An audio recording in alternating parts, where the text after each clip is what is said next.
Okay, so this is also from the Dollar Tree. Yes, I should have been better and peeled that off before I stained it, but I didn't.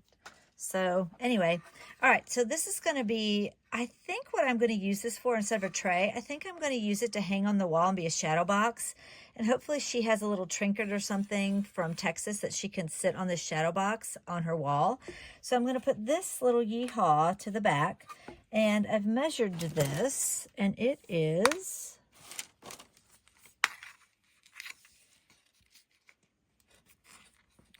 6 1/8 by 4. So this is a 4 by 6 picture. So I am just going to measure this, and this is 6 by 4. So this is perfect. So I'm just going to cut this out along the photo lines that I ordered because it was 4 by 6. And then if it needs a little trimming, we can just do that too. So I'm just going to cut this out. I thought this was a really cute picture that she took. This is my non-crafty kid. She's my accountant, so she took a pretty artsy picture, so I'm going to frame it for her. I thought that was really cute at a boot shop that they saw in Texas. Okay, so our tray, let's drop this in and see if it fits. Okay, so it's a little bit too wide, so I'm going to cut just a smidge off the top here.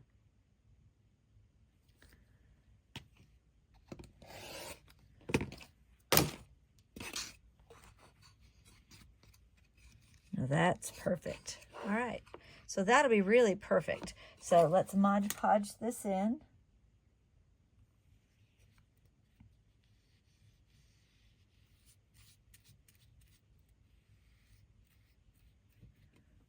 All right, and make sure you get rid of any glue boogers that you got up on the side. I just threw away my paper towel, so I will have to find something else to wipe this on. All right, now I'm ready to drop this down in.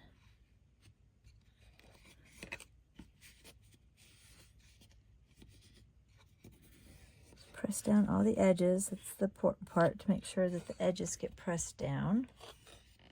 And now she can use this as a little carrier, or I'm hoping that she'll put it on a wall and set little trinkets here from, or she can even set it on her dresser, but I thought that was really cute.